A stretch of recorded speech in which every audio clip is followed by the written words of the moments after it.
Hello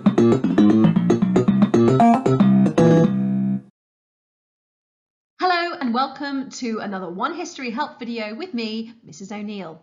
Today we're going to be starting a new topic which features on the first paper in the AQA GCSE History exam.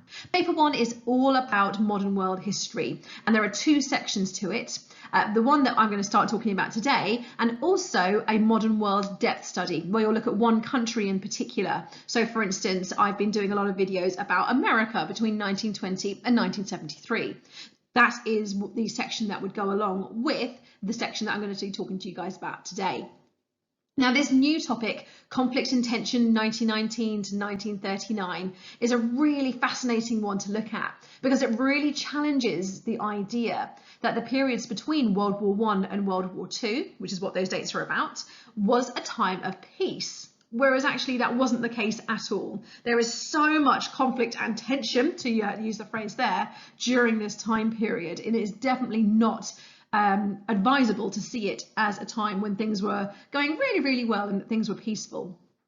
Now, there are three sections to this topic, conflict and tension 1919 to 1939.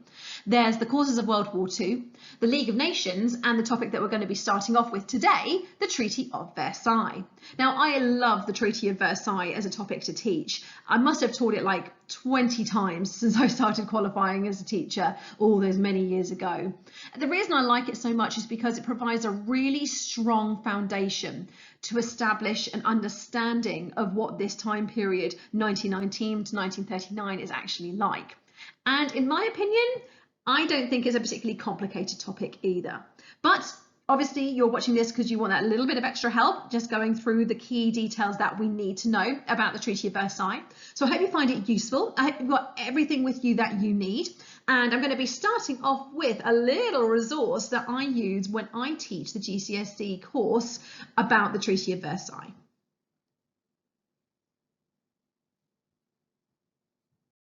This is a great revision strategy to use, being able to condense a topic down into some key visuals. As you may well have been told, your brain is much more inclined to remember images than it is to actual words on a page. And one of the ways that we use images is to actually reinforce the key words that we need to know. It's something you might have come across in your school if your teachers have been talking about revision skills. It's something we call dual coding, when we put words alongside pictures, because that way your brain is processing the information twice, once with the words and secondly with the images as well. So this here is all of the images I'm going to be using to go over the Treaty of Versailles. Now, when I use this in lessons, I introduce it at the very, very beginning of a topic. And what we do is, as we start our learning, every lesson we go back to these pictures and we see what we can understand. So take a second, maybe give me a bit of a pause and have a look at the images. I'm hoping you're watching this because you've actually studied the Treaty of Versailles. Give yourself a moment or two to actually look at the pictures and see what you can remember about the Treaty of Versailles. This is the best way to revise. The best way to revise is to challenge yourself. Your brain is like a muscle that needs to be worked out in order for it to become stronger.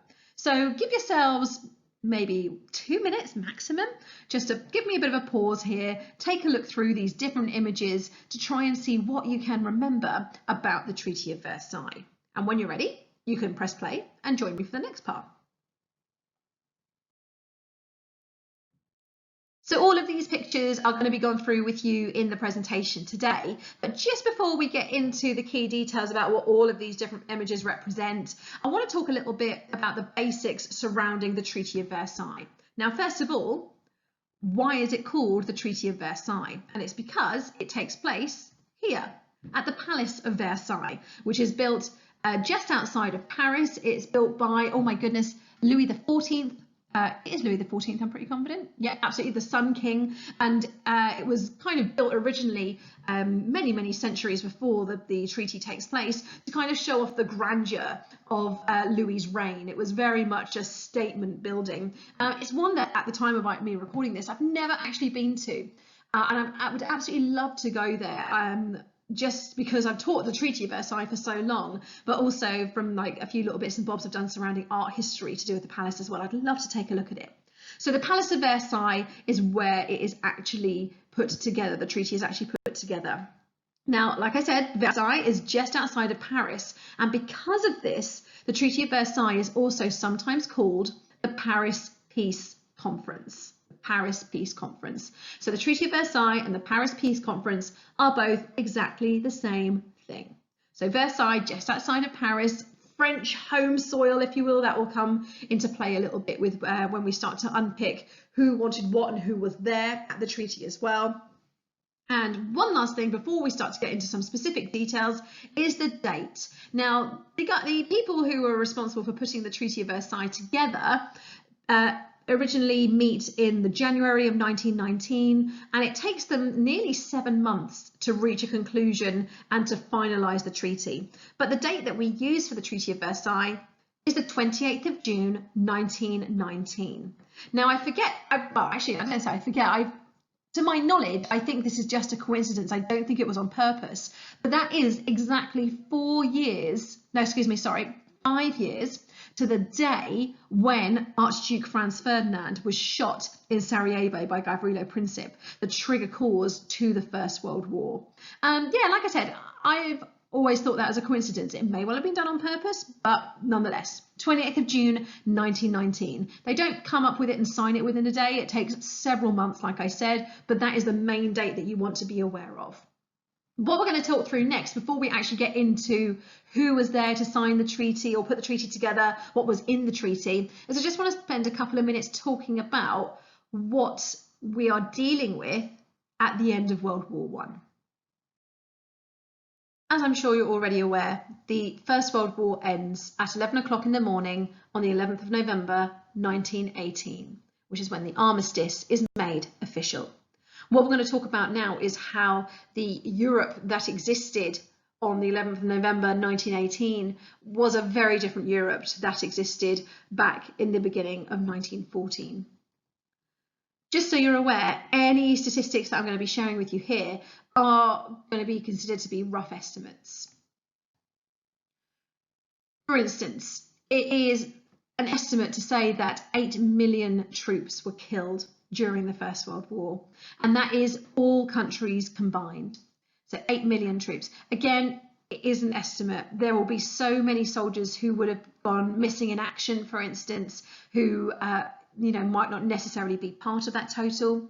When we look at troops wounded, we're looking at 11 million. But again, for instance, if you study medicine, you may well have already seen my modern medicine video where we talk about how the First World War is the first time we start to officially recognise post-traumatic stress disorder as almost like a casualty of the war. However, I would very strongly assume that 11 million is more so referring to wounds that were physical, i.e., for instance, people who ended up being amputees, maybe people who were blinded from gas attacks in the war.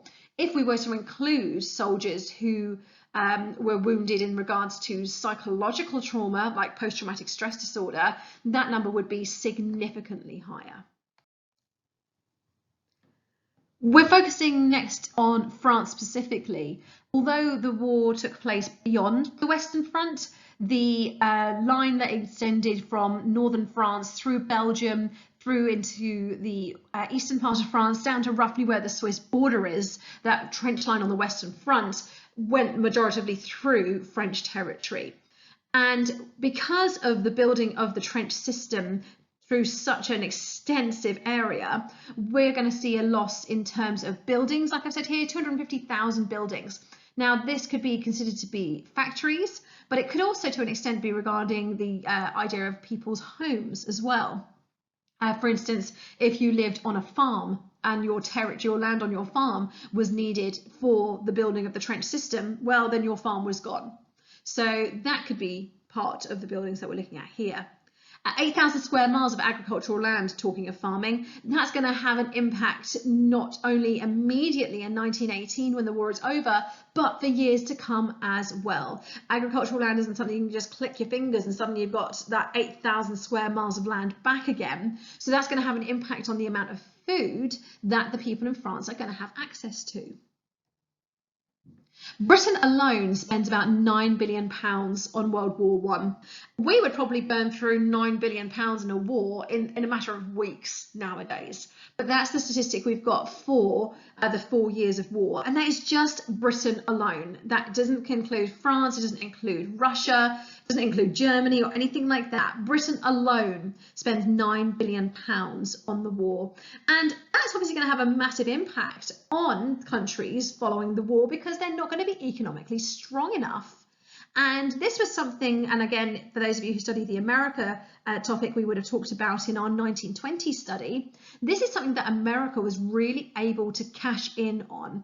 America gets involved in World War I in 1917, right towards the end of the war. And before that, a lot of countries, Britain included, turned to America and said, can you lend us some money so that we can equip our country to fight this war? And so when the war is over, countries like Britain are going to need to be paying that money back to America. So not only are they going to be out of pocket because war is an incredibly expensive thing, they are also going to be owing money to countries, especially America, for money that was lent to them whilst the war was going on. That £9 billion we're going to come back to when we look at the reparation payments in the treaty. Again, in terms of land, well, I said before how Europe is going to be very, very different at the end of World War I to what it looked like at the beginning of World War I. And one of the main ways we can see this is through the collapse of empires. As we're going to see during the Treaty of Versailles, Germany's overseas empire in Africa and the Pacific Ocean were very much up for grabs.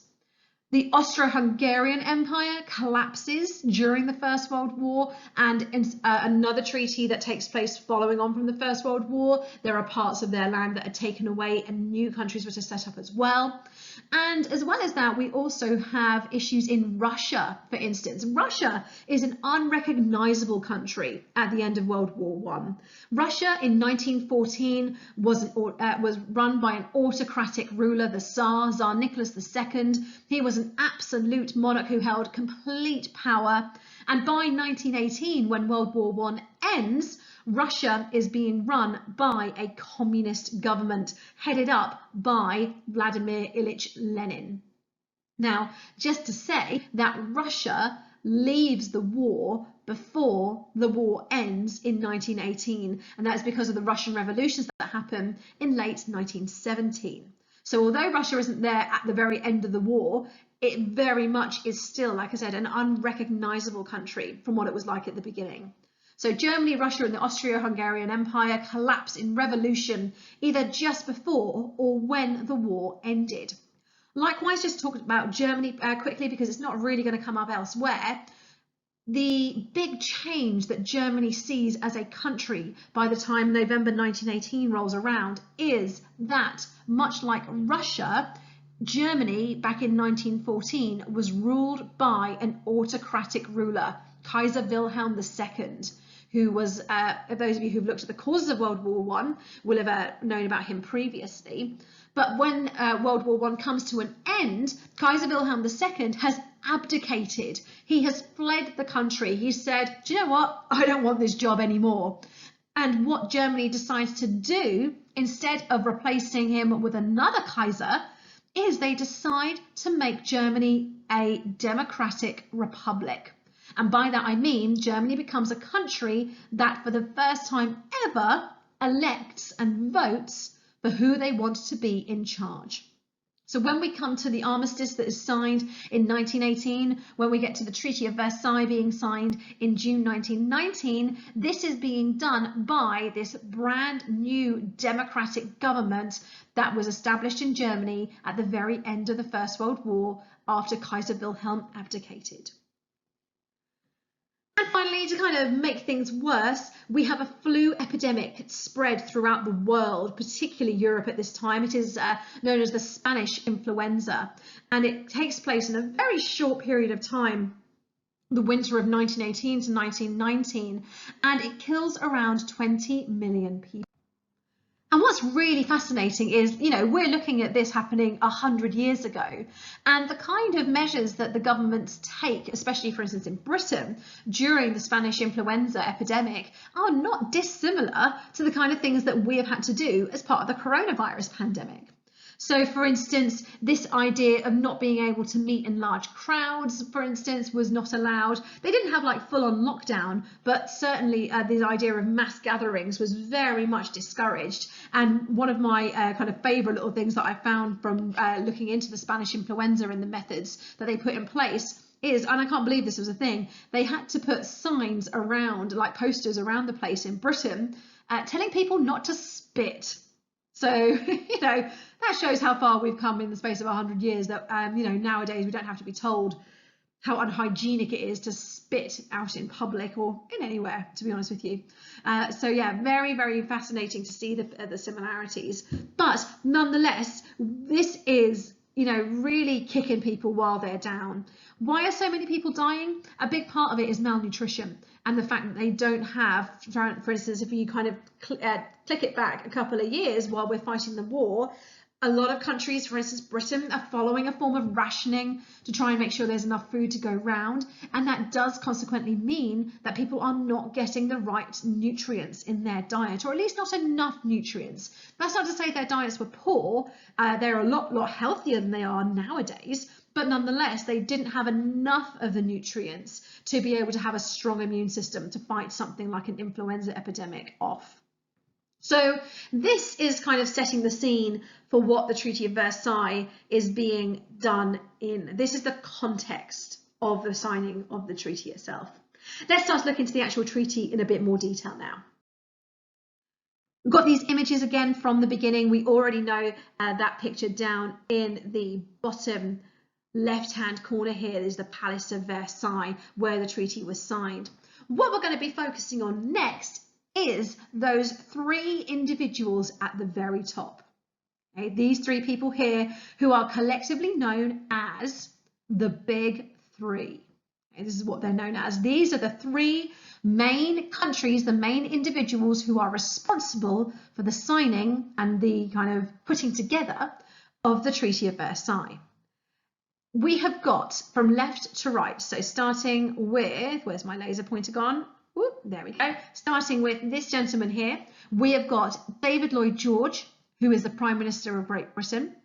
In the middle, we have got Woodrow Wilson, who is the President of America. And on the far right, we have got Georges Clemenceau, who is the Poincaré, the President of France. Now, notice that these are the three countries who are responsible for putting the treaty together. Britain, America, France. Notice that there is no Russia. As we're going to learn when we talk a little bit about the setup of the League of Nations, nobody wants to deal with Russia at this time. Thanks to their communist revolution, they are very much left to deal with their own problems. I would say the biggest absence here, though, we have got is Germany. Germany is not part of the Treaty of Versailles at all. The only time that they are invited to the Palace of Versailles is on the 28th of June 1919, when they are essentially given the pen and told, sign here, please. So they are not part of the discussions in terms of what should be in that treaty at all. Before we get into the details of what was actually in the treaty, we're going to understand what each of these three people wanted. Because yes, it's kind of, I was going to say a bit naive, and I can't think of a nicer way to word it, I'm afraid, to think that these three individuals went and met at Versailles purely with the idea of creating a better world following on from World War I. Each of these three people had a vested interest in being at that treaty, and they all had their own aims and agendas of what it is that they wanted to achieve. We're going to start with this guy right here. Georges Clemenceau of France. Like I said, he was the Poincaré of France, the President of France. He was the person who was in charge. Just to give you a little bit of background about Clemenceau, he had got into politics in the year 1871. And that's a really significant year because it is the year where a war between France and Germany, the Franco-Prussian War, came to an end. And France lost the Franco-Prussian War, and Germany really go out of their way to punish France really harshly for the Franco-Prussian War. Clemenceau has been bitter and vengeful ever since, and he is there at the Treaty of Versailles because he is out for revenge. He wants to cripple Germany, and that phrase cripple isn't a phrase of mine here. This is a phrase that is used pretty much everywhere you look to do with Clemenceau's aims. He wanted to cripple Germany. In a military sense, he wanted Germany so weak that they could never threaten France ever again. Like I said, he has been the leader of France during the First World War, and he got into politics at the same time when France lost a significant war with Germany. So he wants to make Germany so weak militarily so they cannot threaten France ever again.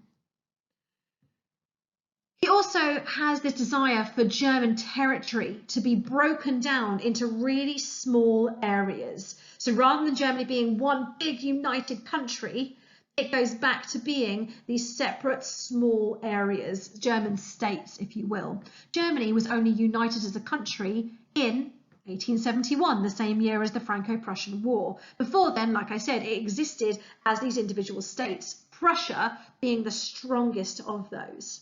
Now, following the Franco-Prussian War, a piece of territory that Germany took from France was on the eastern border of France, the western border of Germany, a territory called Alsace-Lorraine.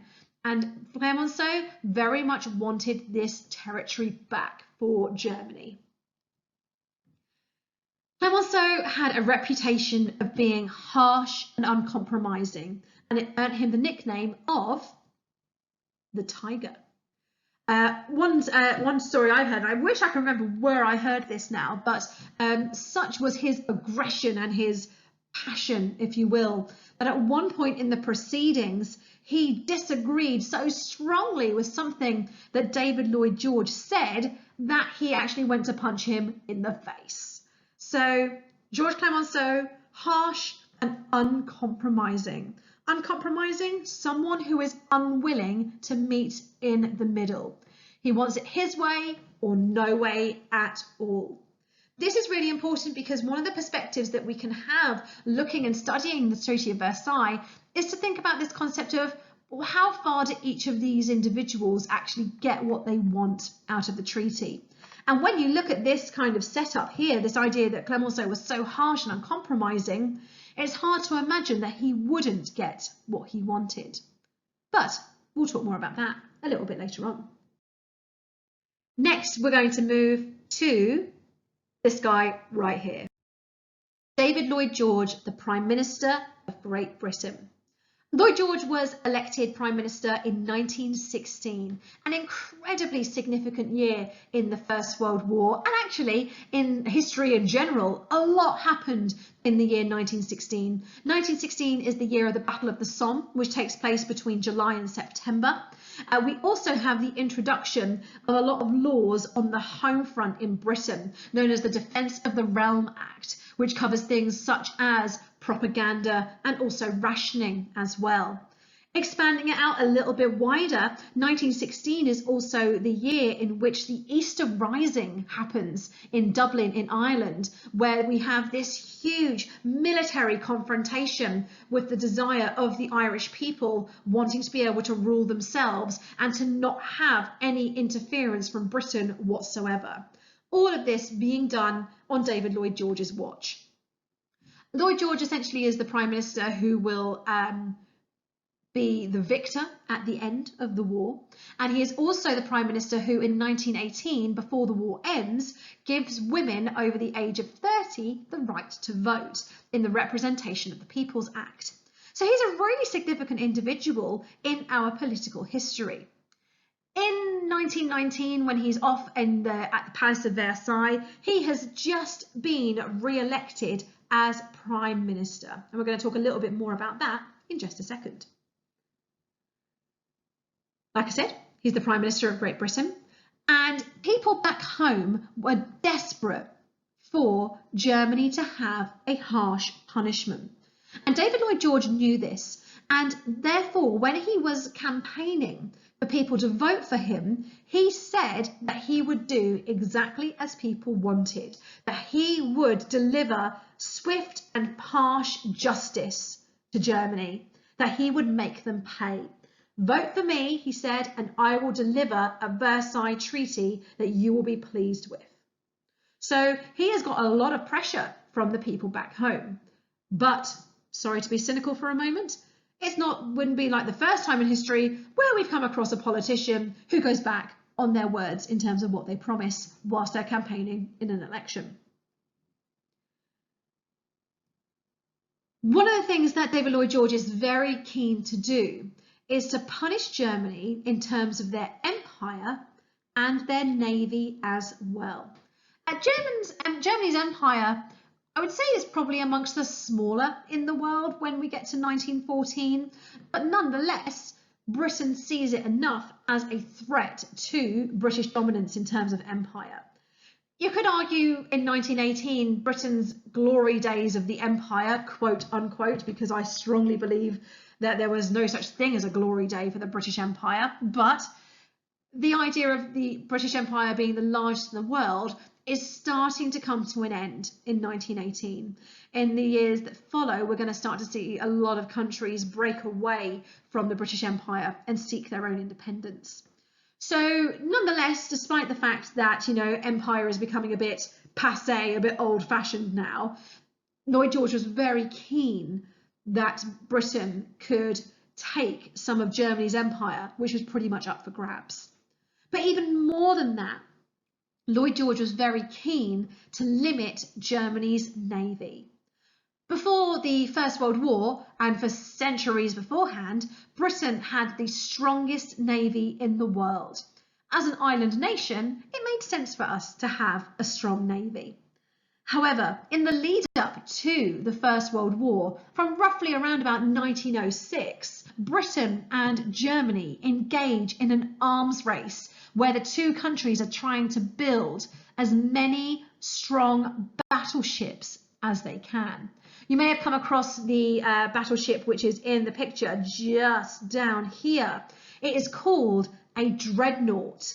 And I think that is such a phenomenal name for a boat. Like, it's a total kick-ass name. Dreadnought means to fear nothing. This boat, this battleship is fearless. And essentially, Germany saw us building these battleships back in 1906 and thought, hey, I want a piece of that as well. Because if I'm going to fight Britain in a war, Kaiser Wilhelm is thinking, the best way I'm going to do that is on the ocean, is on the sea. Okay, it's going to be pretty tricky for me to actually engage in a land battle with Britain. So I need to make sure I've got a strong enough navy, to be able to do that. So from 1906 to 1914, Germany and Britain are in this arms race, trying to build as many of these dreadnought battleships as they possibly could. And Britain always had the upper hand in the battleship building, but nonetheless, Germany gave it a pretty good run for its money. So David Lloyd George is very keen at the Treaty of Versailles to put Germany back in their place and to restore Britain's supremacy in terms of the navy. We talked a bit before, didn't we, about Clemenceau and his personality, and Lloyd George's personality is also very important as well. David Lloyd George is a realist. Okay, he knows that being harsh on Germany, which is what the British people wanted and what Clemenceau wants, is a bad idea. Now, we're going to see this idea come up again when we talk about Woodrow Wilson in just a second, but Lloyd George has a vested interest in Germany not being completely crippled. And that is because before World War I, Germany was Britain's second strongest trading partner after America. So if Germany is too weak and doesn't have enough money, they won't be able to trade with Britain. And if Britain can't trade with Germany, then it's going to have an impact on our economy as well. So David Lloyd George knows that as much as he wants to be able to deliver this harsh punishment on Germany that the British people want, he knows that in the long term, being harsh is going to be a bad idea, and that actually we will be the ones to suffer as well as Germany if that happens.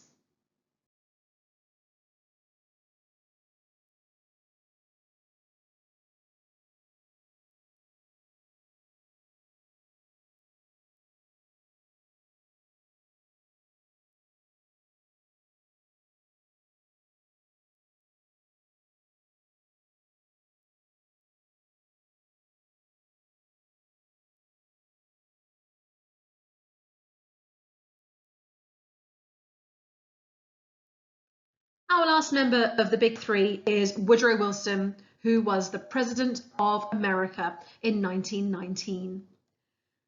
Woodrow Wilson was very different to Clemenceau and David Lloyd George. We've got Clemenceau, who is very harsh and uncompromising. We have David Lloyd George, who is a realist, who knows that if he is going to walk away with a treaty that he knows is going to work, he is going to need to compromise. And at the other end of the scale, you've got Woodrow Wilson, who is an idealist. He is someone who wants the best out of a situation. He just wants everybody to get along. He wants people, skipping through the fields, holding hands, singing songs under rainbows and things like that, which, don't get me wrong, I've got no problem with that, but it's not a particularly realistic output. And with this in mind, he doesn't want the treaty to punish Germany harshly.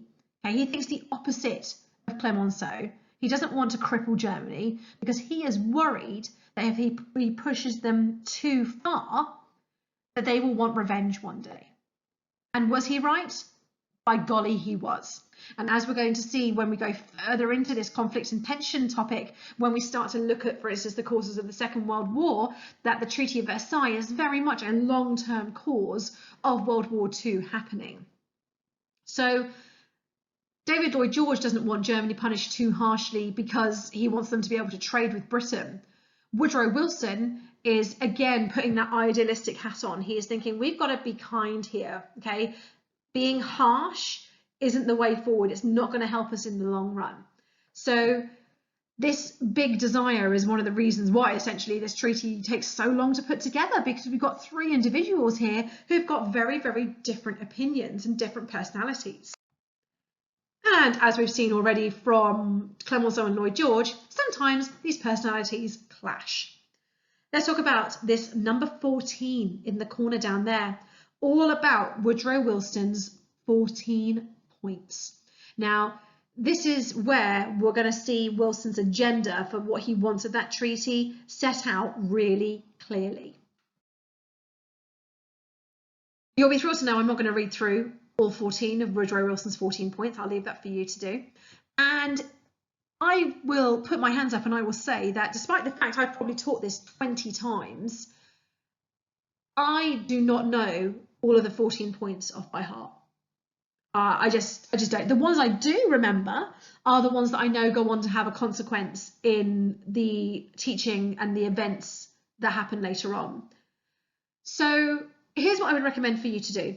Give yourself about 2 minutes, pause the video, and see if you can group them together. Maybe you might want to just get like a piece of scrap paper or something and look to see which ones have something in common with each other. And then once you've done that, say, well, what do they have in common with each other? It is okay to have a group of one on its own, but I'll try and avoid it if you can.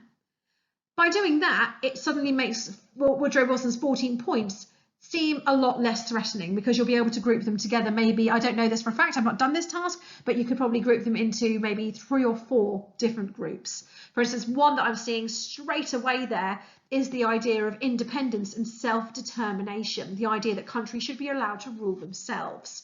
So that's one, for instance, that you can use as a go-to. Which ones do you notice that are like that, and which other ones as well?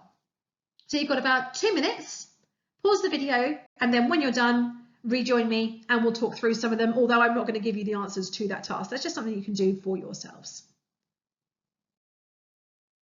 Hopefully you got on okay with that little task, and hopefully now the 14 points don't seem quite as intimidating as trying to remember all 14 of them. But what we do notice here is that there is this really, and I'm going to label it as this, a very American spin to this. This concept of freedom and independence and the idea that countries should rule themselves and shouldn't have their laws and things dictated by an empire is very much at the heart of what America stands for. America was created in 1776 at the Declaration of Independence, when America had fought for its independence from being part of the wider British Empire. So for centuries, America has really grounded itself in this concept of freedom and independence as well. So it's not a surprise that this would be a strong element of Woodrow Wilson's 14 points. We also notice that the idea of borders and territory come up in this as well, because Woodrow Wilson knew that that was going to be the case.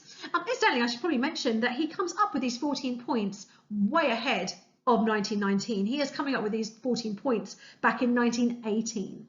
So he has got time to really think them through. And it's that last one down there, that number 14, the idea of the League of Nations being set up, that we're going to come back to as a specific point when we look at the key features of the Treaty of Versailles itself. But again, lots of idealism here, lots of kind of fantastical thinking, wanting the best out of the situation. We're now going to move on to the actual key features of the Treaty of Versailles itself. And they're summed up in these pictures here. Now, you know how I was just asking you to group together those different parts of the 14 points, so, 14 points wouldn't seem too overwhelming? Well, keep that thought in mind with what I tell you now. The Treaty of Versailles has over 300 parts to it. But I'm not going to ask you to think about all 300 parts. Instead, we're going to group them together into 5 key areas. And we've got a nice little word that we're going to be using. This has been kicking around since I started teaching this word. Let me word that so there's an emphasis on the comma. This word has been kicking around since I started teaching. So I've been teaching now for, coming up 14 years. And this word was around back then as well to teach the 5 parts of the Treaty of Versailles, and I've not come across anything better. And it's got to do with mouthwash. And the action that you do with mouthwash, the idea of gargle. G-A-R-G-L-E together. Each of those represent one of the 5 key points of the Treaty of Versailles. And they are, as we can see here, German territories lost, armed forces reduced, reparations to be paid, guilt for the war, and League of Nations established. And what we're going to do now is we're going to go through some specific details about each of the different parts of the gargle. And we're going to go through them in order. So we're going to start with German territories lost. Germany loses about 10% of its territory under the Treaty of Versailles. First of all, we have territories that are lost from Germany itself. Now, the 3 examples I've given here are not an extensive list. There are a couple of more areas as well, but these are just some of the key areas, you might argue. So first of all, we've got the territory of Alsace-Lorraine, which goes back to France, and that's roughly around about this area here. And remember, this is something that Georges Clemenceau wanted. It was initially taken away from France following the Franco-Prussian War in the 1870s. And it was also one of Woodrow Wilson's 14 points as well. So a big tick next to Georges Clemenceau in terms of one of his aims that he was able to achieve at the treaty. And again, a big tick alongside Woodrow Wilson as well. Another area as well was the area of Upper Silesia, which is around about here-ish. And that goes to Poland. Now, one of the things I've been doing in recent months is learning about Polish history way back into the early medieval times. And I know that the territory of Silesia in general is one that kind of goes to and fro from Poland to Germany, back to Poland again and to Germany again. And the Czech Republic, or Czechoslovakia, or as it was called in the Middle Ages, Bohemia as well gets a little bit of Silesia as well. So this territory is a long contested area, and it is given to Poland. And last one that I'm going to mention, and again, like I said, this is not an extensive list, this is just a couple of examples, is this area roughly around about here, which I'm just going to say confidently in terms of my pronunciation, it's Northern Schleswig. okay, I don't know how to pronounce it, but anyway, that little area there is given to Denmark. Again, third time of saying it now, this is not an extensive list. There are other territories as well that were taken away that make up this 10% of German territory that is lost. As well as that, we have the creation of what is called the Polish Corridor. And if I get my little laser pointer back here, this is where we're talking around about this territory down here. Okay, it literally is like a strip of land, like a corridor of Polish territory. And what happens is that before the First World War, if you can kind of, again, roughly see where I'm kind of dancing around with this little laser here, this all used to be part of German territory, but following the war, this Polish corridor is created. But there is a little bit, and it's just off the screen here, actually, of the map I've given you. This little area just here, this was still German territory. So Germany was effectively divided into two separate areas. Not two separate areas of equal size, but nonetheless two separate areas. And when we get on to look at the causes of the Second World War, this is one of the big things that Hitler wants to do in the 1930s with his idea of conquering Lebensraum, is this idea of wanting to reunite these two areas and get that Polish corridor back to Germany. Another territory as well known as the Saar, which is roughly around about this area here, roughly. This was deemed to be an area that Germany, although it technically stayed part of German land, it wasn't under German control. The Saar territory was a really rich and wealthy area in terms of mining and industrialization. And I'm just realizing now that actually I think the Saar is a little bit further north there. I think it's actually around about here. Do forgive me. And it was decided, because the Saar was such a source of wealth for Germany, it was kind of deemed, well, hang on, we're punishing these guys, so they shouldn't be allowed to have this territory. Now, the logical thing, you could argue, would be that it went to France because it shares a border with that. But it was decided in terms of a compromise that the Saar territory would be put under the control of the League of Nations. And the League of Nations would have control of the Saar from 1920 up to 1935, so 15 years later. And the treaty said that in 1935, the people of the Saar territory would vote about which country they wanted to belong to. And this is known as a plebiscite. And in that plebiscite in 1935, they would vote to say if they wanted to rejoin with Germany, whether they wanted to join with France, or whether they wanted to stay under the control of the League of Nations. This plebiscite does take place in 1935, and when we get on to learning about the causes of World War II, we'll learn a lot more about the outcomes of that plebiscite and how it was a real boost for Hitler in his kind of, again, I'm going to use that phrase, if you're unfamiliar with it, don't worry, when you learn about the causes of World War II, you'll learn about it a lot, this idea of conquering Lebensraum. This is kind of like going back to the point I was making earlier, why the Treaty of Versailles is such a great topic to learn, because it really sets the scene for things that are going to happen a little bit later on. So again, this is not the last time you'll hear about the Saar and the Saar plebiscite. It does take place in 1935, exactly like the Treaty of Versailles stipulated, and more details about that when you learn about the causes of the Second World War. And of course, I'll do a video about that as well.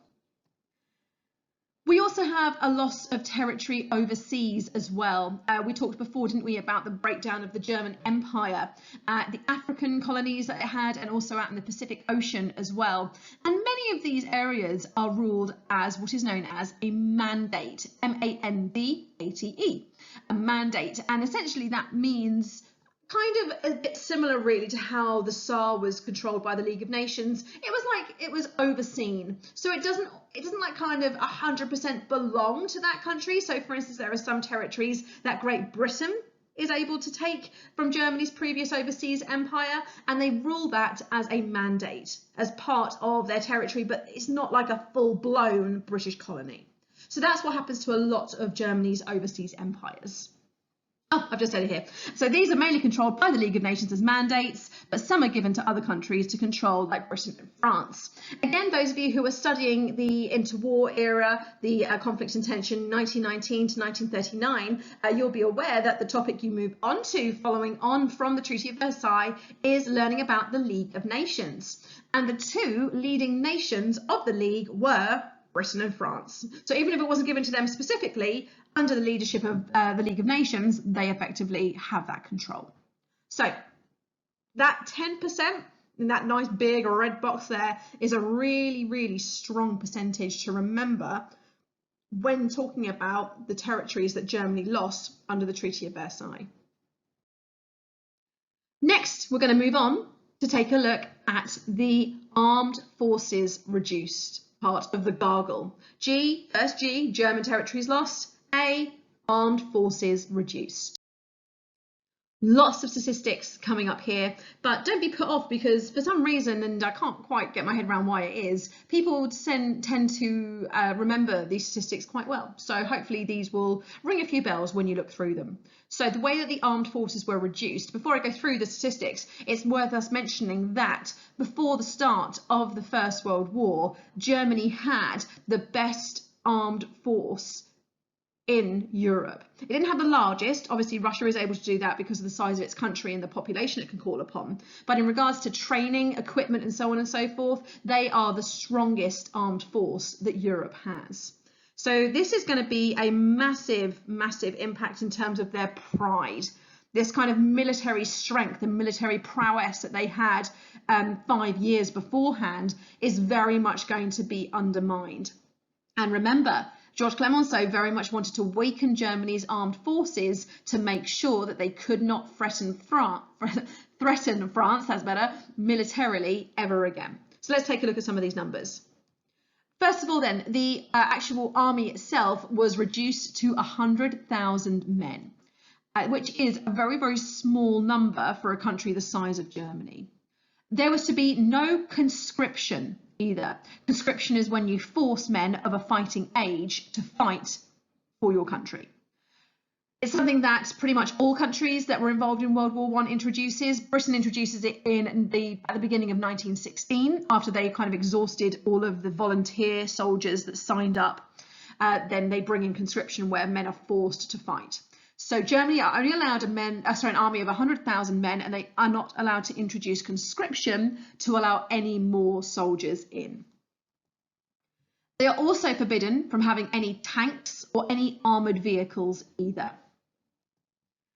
In the Navy, we talked previously, didn't we, about David Lloyd George wanting to limit Germany's Navy because it was the one that was the biggest rival to Britain's naval supremacy at this time. And David Lloyd George very much gets his way. The German Navy is restricted to 15,000 men and only 6 battleships as well. So all of those dreadnoughts that they had spent time building in the lead up to World War I are dismantled, and the kind of spoils of that are pretty much up for grabs. I like the way that they're very vague and they say 6 battleships as opposed to 6 dreadnoughts, because then that means that they can get around it by building new types of battleships which aren't necessarily called dreadnoughts and might have like one tiny thing that's different from them. So by saying 6 battleships, it's very clear that they mean battleships of any kind whatsoever. They are forbidden from having an air force as well. The air force is going to be a significant part of the fighting in the Second World War, and it was present in the First World War as well, but nowhere near as strong as it is going to be in the Second World War. So in terms of limiting this development that Germany had already started with, for instance, you may well be aware of quite a famous World War I pilot from Germany known as the Red Baron. So Germany was already demonstrating that they had strengths in air warfare. So with that in mind, they kind of cut them off at the earliest chance, saying, no, you're not allowed to have an air force, no pilots or anything like that.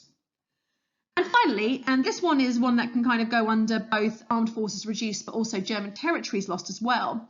The Rhineland, which is like a buffer zone, if you will, it's how I often describe it, a buffer zone between France and Germany. It's in the west part of Germany and is on the eastern border of France.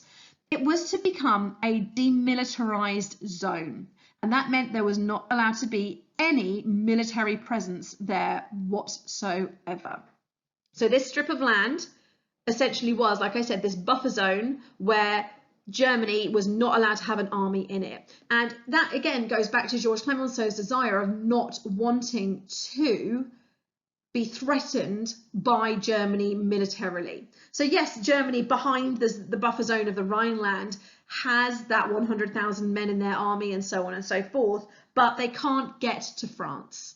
Okay, if they want to get to France, they're going to have to go through the Rhineland. And if they want to go through the Rhineland, they're not allowed to take their army with them at all. This is going to have a big payoff again when we look at the causes of the Second World War, because it is something that Hitler later goes on to do, which is to place a military in the Rhineland. And part of understanding the causes of World War II is understanding what the consequences were for Germany from that, and how that consequence has a knock-on effect to what Hitler does next. I'm being kind of cagey about it because at the time that I'm recording this, I know the students that I teach, we haven't learnt about the causes of World War II just yet. But obviously once we have learnt it and you get to be able to watch the other videos that will be done, it will all start to make sense and it will all come together. Next, we're going to take a look at two parts of the gargle together. So we've looked at the first G, German territories lost. We looked at the A for armed forces reduced. Next, we're going to look at the R and the G together for reparations, and the second G, guilt for the war. Reparations, do not get it confused with the word respiration. Trust me, I've seen that many, many times before. Reparations is essentially compensation. It is money that Germany had to pay the countries of Britain and France especially for the damage that was caused in the war. And the amount that was set was £6.6 billion. Let's just talk about that figure very quickly. Remember, Britain alone spent £9 billion on the war. £9 billion, that's just one country. So when you put that into context, that figure, you could argue, seems relatively low. To kind of bring another spin onto it, Georges Clemenceau wanted that figure to be, I think, 4 times as high. He wanted the reparations to be much, much higher than they were. But remember, David Lloyd George is a realist, and he knows if Germany is punished too harshly, in an economic sense, if the reparations are made too high, then they won't be able to afford to trade with other countries, and Britain especially. So Britain needs Germany to have some kind of economic strength. Otherwise, it's going to have a knock-on effect to us. It is decided that Germany is given a couple of years to kind of get itself together until it starts repaying the reparations. So the first date is set for January 1921. And if any of you out there have learned about Weimar Germany and the rise of the Nazis, for instance, you will know that when Germany goes to start repaying the reparations in 1921, it can't afford to do so.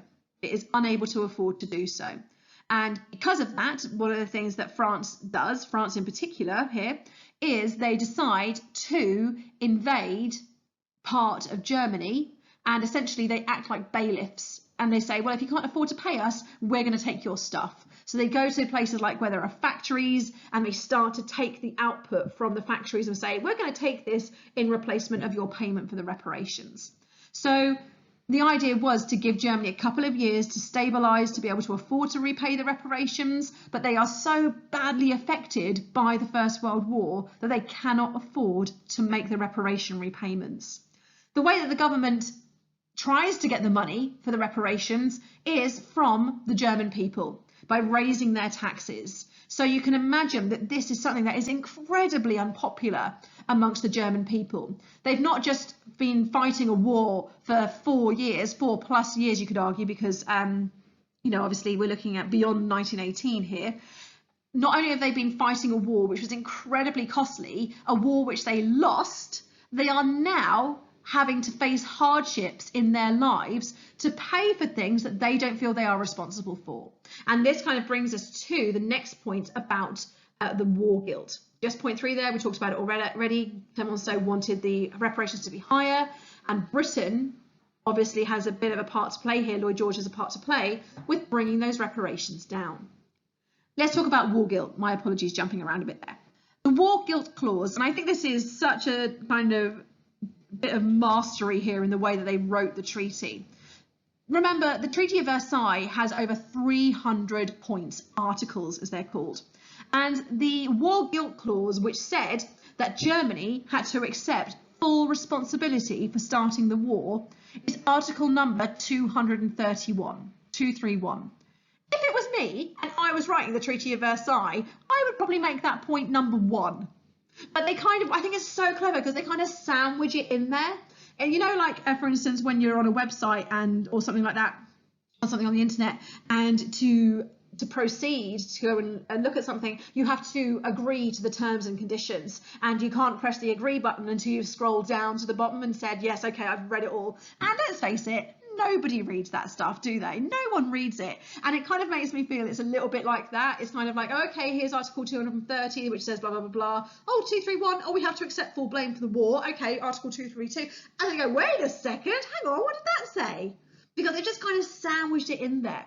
Incidentally, although I've been teaching this for a long time, I do not know what all 300 articles of the Treaty of Versailles are, but I do know that Article 232 is about the reparations. So 231 is the war guilt clause, which says that Germany has to accept full responsibility for starting the war, which, if you've ever looked at the causes of World War I, you know is not true. Think about the trigger cause with Archduke Franz Ferdinand and the problems that we're having with the Bosnians and the Serbians, for instance.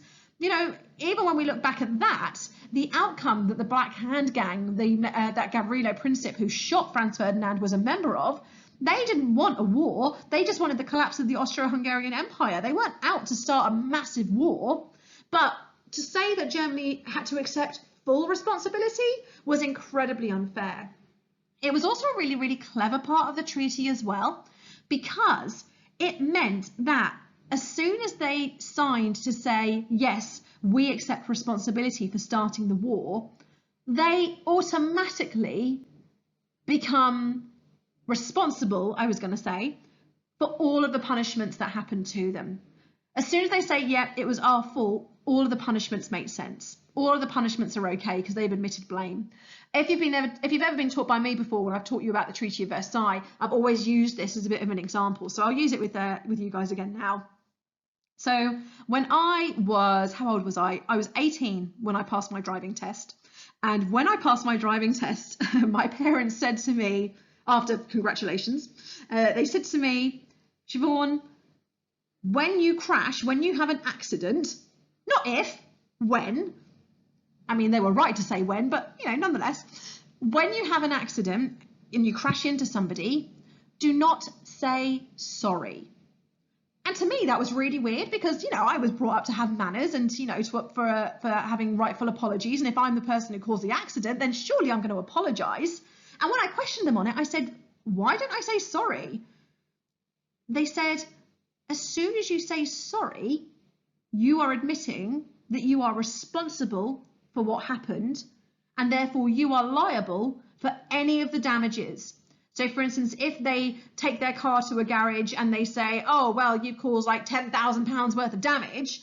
Well, because I've said sorry, I've said already I'm to blame, and therefore I'm the one who has to pay for that. Okay, obviously not taking insurance companies into account here, but I'm hoping you see what I mean. As soon as Germany say, oh, sorry about that, all of the damage, all of the punishments becomes their responsibility. It becomes okay. So I think the war guilt clause, you know, there's not much to say about it itself. It's Article 231. It is where Germany had to accept the responsibility for starting the war. But it is like the linchpin that holds the whole treaty together. If that wasn't in the treaty, if there was no war guilt clause in the treaty, then all of the punishments wouldn't make sense. Because it's like, well, what are you actually being punished for? But this war guilt clause, and by signing for the treaty, makes it seem that all of the punishments are okay. Last part of the gargle then, the LE together at the end, is about the establishment of the League of Nations. The idea of a League of Nations was one of Woodrow Wilson's 14 points. And the idea behind it was not a military alliance or anything like that. This wasn't, let's buddy up and if a war happens, we'll all support each other. It was quite the opposite. The whole idea was that you would, as a country, be allowed to join the League of Nations. Notice the wording there, allowed to join, with the idea that countries in the League would work together and they would cooperate to try and prevent another war from happening. So it was the opposite of a military alliance. The actual details about the League of Nations are dealt with in the second topic of Conflict and Tension 1919 to 1939. The first topic is the Treaty of Versailles. The third topic is the causes of World War II. And in between them is a depth study of the League of Nations and essentially why it failed. So I'm not going to be going into lots of details here about what the League of Nations was like and so on and so forth, the things that they did, because that is dealt in a whole new topic. What I am going to be looking at is I'm going to be talking about 3 countries here who were not part of the League of Nations. One country chooses not to join, a second country is not allowed to join at all, and a third and final country is allowed to join eventually. So I'm going to go through those 3 countries now. The first one, the country which chooses not to join, always shocks the students when I teach this, because that country was America. That is right. The President of America, Woodrow Wilson, comes up with an idea of the League of Nations, but America does not join. Now, just to kind of get this into perspective a little bit here, Woodrow Wilson was actually very keen on America being part of the League of Nations and actually leading the League of Nations as well. But when Woodrow Wilson took this idea to the US government said, no thanks. We are done getting involved in Europe's problems. We are going to cut ourselves off and we're going to just let them get on with it. They need to stop relying on us so much. Okay, let them get on with their own problems. So as much as Woodrow Wilson wanted America to be part of the League, he was outnumbered and the American government said, no thanks. And instead, they enter a period of what is called isolationism, where they just focus on America. And again, for those of you who've studied the 1920s in America, you will know that this is a big reason why America becomes so wealthy during the 1920s. And it's because it's just focusing on America. It's not getting caught up in other countries' problems. It is just focusing on America. And to kind of spin it a little further forward, it's a big reason why America doesn't get involved in World War II when it starts straight away. More on that if you're interested in the video on 1940s America. So as much as Woodrow Wilson wanted America to be part of the League of Nations, the American government was not interested, and instead America enters a period of isolation where they did not get involved in European problems at all. So country number 1, America chooses not to join, despite the fact it was their idea. A country who is not allowed to join at all, this probably won't surprise you, was Russia. Russia was forbidden from joining the League of Nations, and that is because of it being a communist country. Again, for those of you who've studied America, you will know that communism is essentially hated throughout the world, apart from in Russia itself. And to be honest with you, there are people in Russia at that time who aren't too keen on communism either. But because of the revolution that happens in Russia, Russia is not allowed to join the League of Nations, or the USSR, the Soviet Union, as it is kind of evolving into.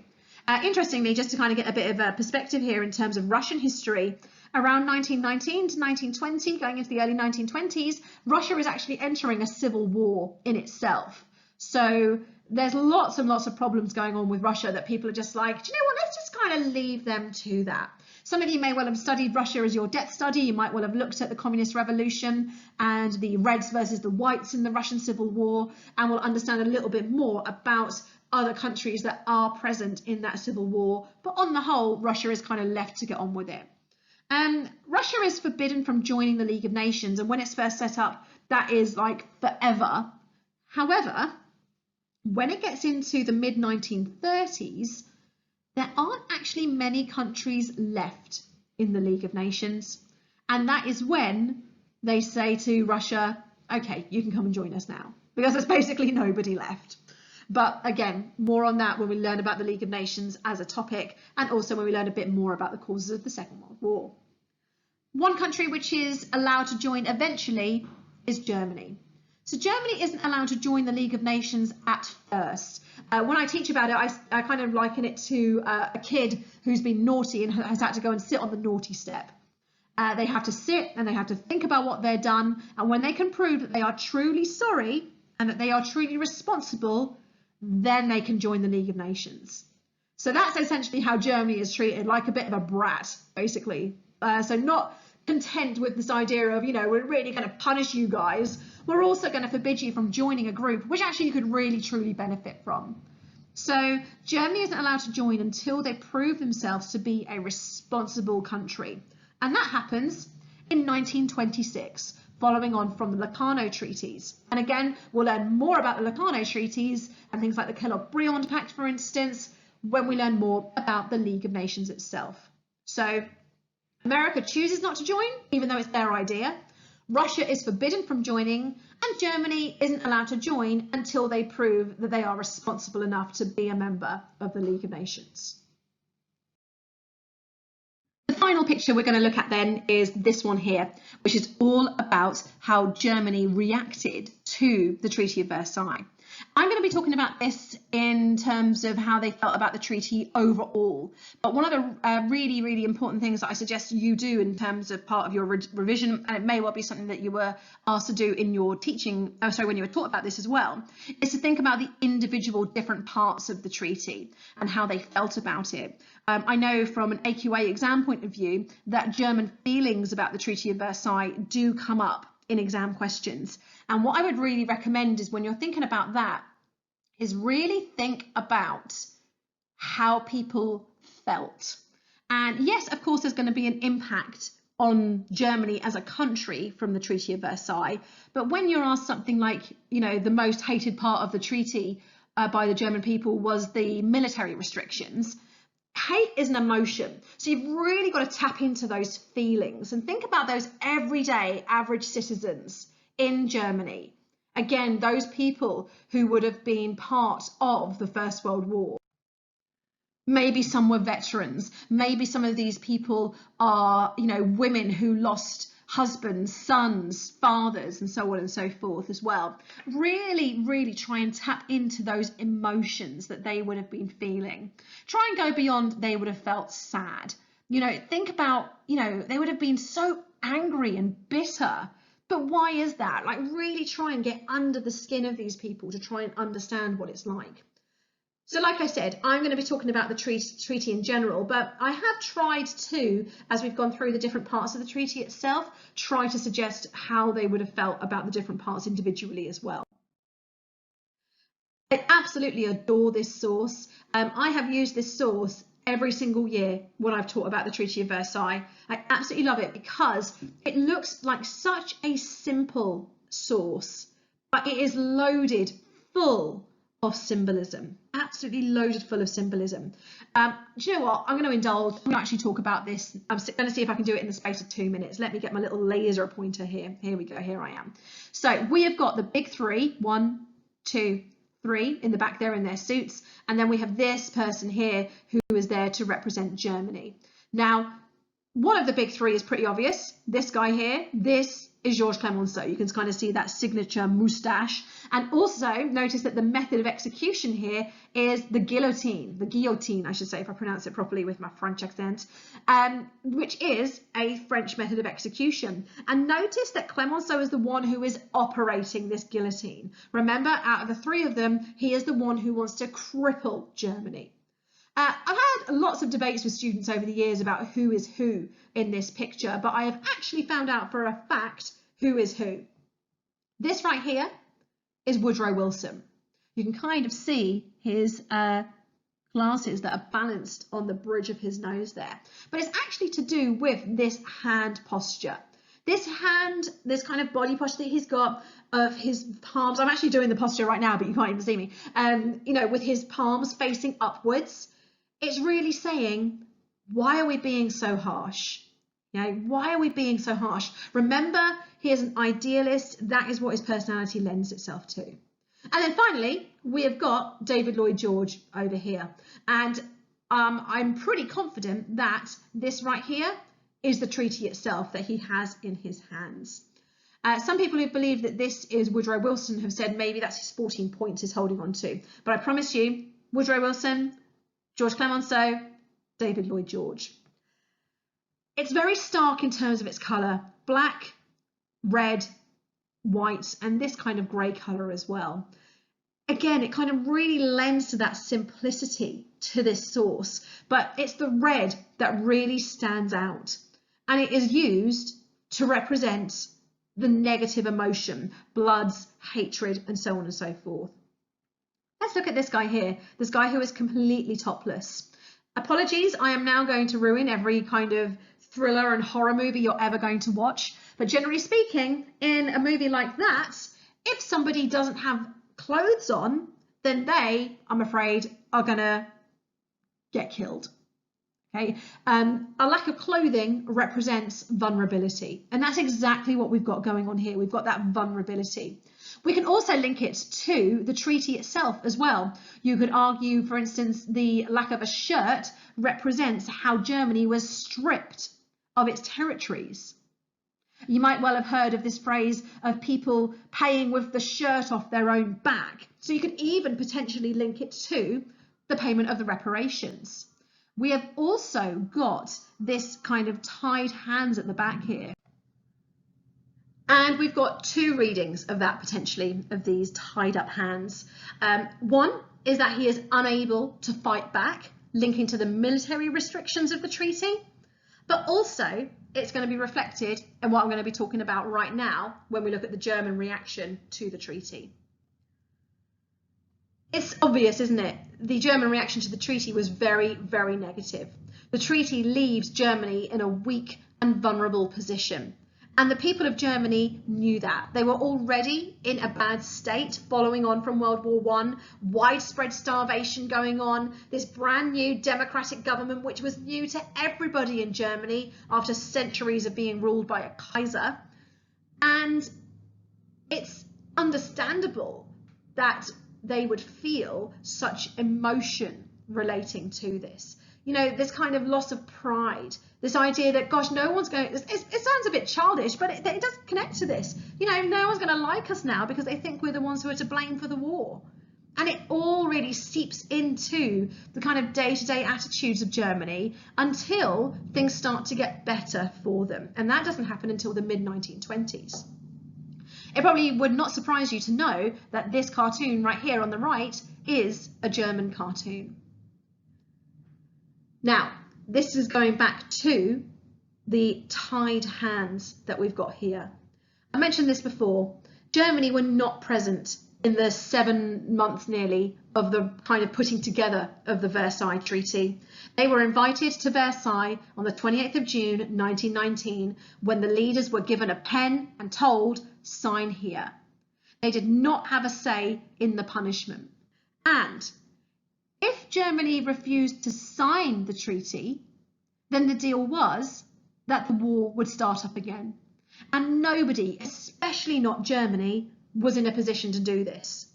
So, metaphorically, Germany's hands were tied. They had no choice but to sign this treaty. And again, we see the idea of those tied hands right here.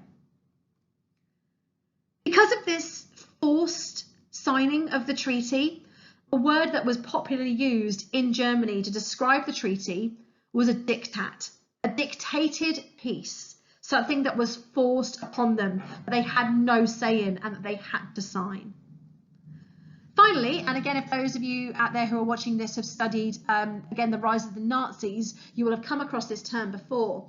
The leaders of Germany, the new leaders of Germany, remember the Kaiser has abdicated and a new democratic government is set up in its place. The new leaders of Germany, who both signed the armistice in November 1918 and then go on to sign the treaty in June 1919, sorry, I'm getting my dates mixed up, are described as the November criminals. And far-right political groups like the Nazis really exploit the hatred that people had for these leaders who essentially just kind of roll over and let the other countries treat Germany in such an appalling way. Now remember, this is a new government. This is inexperienced politicians. So it's kind of unfair really to place the blame on them. But nonetheless, knowing how weak and vulnerable Germany are left from this treaty, it's understandable that people would want somebody to blame. This is also, and again, this is me kind of latching on a bit now into the rise of the Nazis and Nazi ideology. This is also around the time when we start to see that rise in anti-Semitism, because Jewish people are also blamed for Germany losing the war and the subsequent signing of the Treaty of Versailles. But going back to that image there, again, so simple, but so loaded with symbolism and imagery. And that's all of the parts of the treaty. I wanted to leave this up here for you now to take a look at, and hopefully you're feeling that much more confident with what these different pictures represent. This is such a strong way to revise as well. Perhaps you could take another topic that you've done. Maybe you might want to take a time period from medicine, for instance. Maybe you might want to take a decade from the America study and do something similar, kind of put a little collage of pictures together. I would really recommend, if you are going to do that, to not overwhelm yourself with the number of pictures that you do. Let's see, I've got 1, 2, 3, 4, 5, 6, 7, 8, 9, 10, and then those 3 mini pictures there. Again, you don't want to bombard it. If you put like 20 images, then you're not going to do yourself any favors in terms of getting that memory recall in there. But roughly around about 10, that's a good one to aim at. If you do too few pictures, then you're not going to be able to remember enough of the right things, if you will. And again, notice how there aren't really any words on here whatsoever. We've got everything kind of portrayed in those images. Remember, your brain remembers images much stronger than it remembers words. But if you use the words alongside the pictures, or the pictures alongside the words, I should say, the idea of dual coding, your memory will be stronger and even better than if you use those two things just on their own. And that's it. Thank you so much, everybody, for listening, and I really, really hope that you found that useful. I can't believe Treaty of Versailles is actually such a small topic, but nonetheless, I've managed to talk about it for 1 hour and 15 minutes. I really do hope you found this useful. Don't forget to like the videos, and if you have enjoyed them, and please feel free to subscribe to the channel as well, so you can get updates in terms of when things are published. You can follow me on Twitter and Instagram. You'll find me there at One History Help. And you'll also find me on Facebook too if you look for One History Help. Thanks very much, everybody. I look forward to seeing you soon for videos in regards to the other topics in the Conflict and Tension 1919 to 1939 section. Bye-bye.